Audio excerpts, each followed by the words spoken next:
Hello అందరికీ welcome back to my channel. నేను మీ ప్రశాంతి. అందరు ఎలా ఉన్నారు ఫ్రెండ్స్? నేనైతే చాలా బాగున్నాను.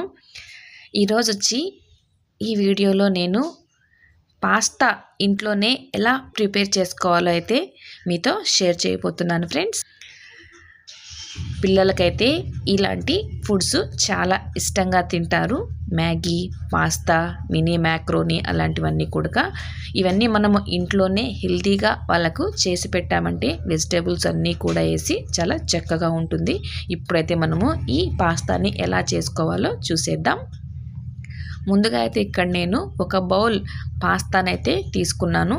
ఇవి చాలా షేప్స్లలో అయితే మనకు అవైలబిలిటీలో ఉంటాయి.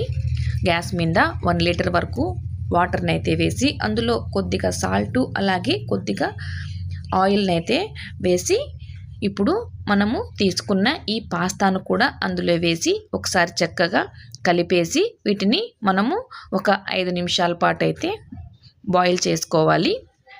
వీటిని మరీ ఎక్కువగా అయితే బాయిల్ చేసుకోకూడదు. ఈ విధంగా సాఫ్ట్గా కొంచెం ఇలా తునిగిపోయే విధంగా బాయిల్ చేసుకుంటే సరిపోతుంది. ఇప్పుడు వీటిని అయితే మనము వాటర్ని అంతా కూడా డ్రైన్ చేసేసి వీటిని మనము చల్ల నీళ్ళతో అయితే వీటిని వెంటనే వాష్ చేసుకోవాలి. లేకపోతే అన్నీ కూడా ఇలా మొత్తం ఒకదానికొకటి అతుక్కొని పోయి ముద్దగా అయిపోతాయి. కాబట్టి మనము వెంటనే వీటిని చల్లని నీళ్ళతో చక్కగా మనము వీటిని కడుక్కున్నామంటే ఈ విధంగా పొడి పొడిగా అయితే ఉంటాయి. ఇప్పుడైతే మనము గ్యాస్ మీద కడాయి పెట్టి అందులో 2 టేబుల్ స్పూన్ల ఆయిల్ని వేసి ఆయిల్ వేడైన తర్వాత అందులో మనము కట్ చేసుకున్న ఆనియన్స్ని అయితే వేసి ఈ ఆనియన్స్ ఒక అర నిమిషం పాటు వేగిన తర్వాత మనం ఇందులో కట్ చేసుకున్న అన్ని వెజిటేబుల్స్ని అయితే వేసుకోవచ్చు. వెజిటేబుల్స్ అనేటువంటివి మన చాయిస్ అండి. మనకు ఏ వెజిటేబుల్స్ ఇంట్లో అవైలబిలిటీలో ఉంటే వాటిని అన్నింటినీ కూడా మనం ఇందులో యాడ్ చేసుకోవచ్చు. నేనైతే క్యాబేజీ, క్యాప్సికమ్ అలాగే క్యారెట్, కొద్దిగా మటర్ ఉంటే కూడా యాడ్ చేశాను. మీకు ఏ వెజిటేబుల్స్ ఉంటే వాటిని యాడ్ చేసుకోండి. తర్వాత ఇందులో నేను కొద్దిగా సాల్టు అలాగే కొద్దిగా పసుపు అయితే యాడ్ చేసి కొద్దిగా వాటర్ అయితే వేసి వీటిని కోసేపు బాయిల్ చేసుకున్నాను.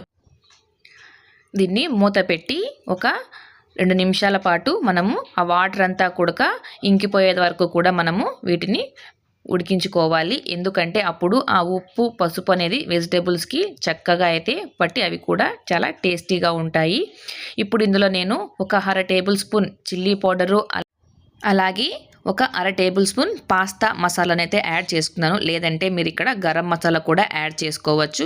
ఇవి కొంచెం సేపు వేగిన తర్వాత మనమైతే ఇప్పుడు ముందుగా ఉడికించి పెట్టుకున్న ఈ పాస్తా అంతటిని కూడా అందులో వేసేసి చక్కగా ఒకసారి మిక్స్ చేసుకోవాలి.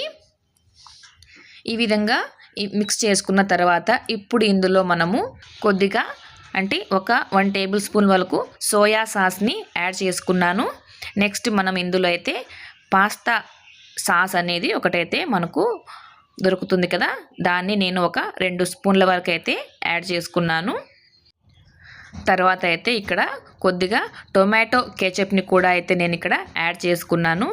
ఇప్పుడు ఈ సాస్లన్నీ కూడా చక్కగా పాస్తాకి కలిసిపోయే విధంగా మనము చక్కగా మిక్స్ చేసుకున్నామంటే ఎంతో టేస్టీగా ఉండే పాస్తా అనేది ఇంట్లోనే చక్కగా అయితే ప్రిపేర్ అయిపోతుంది ఫ్రెండ్స్. పిల్లలు చాలా ఇష్టంగా తింటారు. అప్పుడప్పుడు ఇలా చేసి మనం ఇంట్లోనే చేసి పిల్లలకైతే పెట్టామంటే చాలా చక్కగా ఉంటుంది. ఇదండి ఇవాల్టి వీడియో. మరొక చక్కటి వీడియోతో మళ్ళీ కలుసుకుందాం. ఈ వీడియో కనుక మీకు నచ్చినట్లయితే ఒక లైక్ చేయండి. అలాగే ఛానల్ని సబ్స్క్రైబ్ చేసుకోండి. మరొక మంచి వీడియోతో మళ్ళీ కలుసుకుందాం. అంతవరకు సెలవు. Bye bye.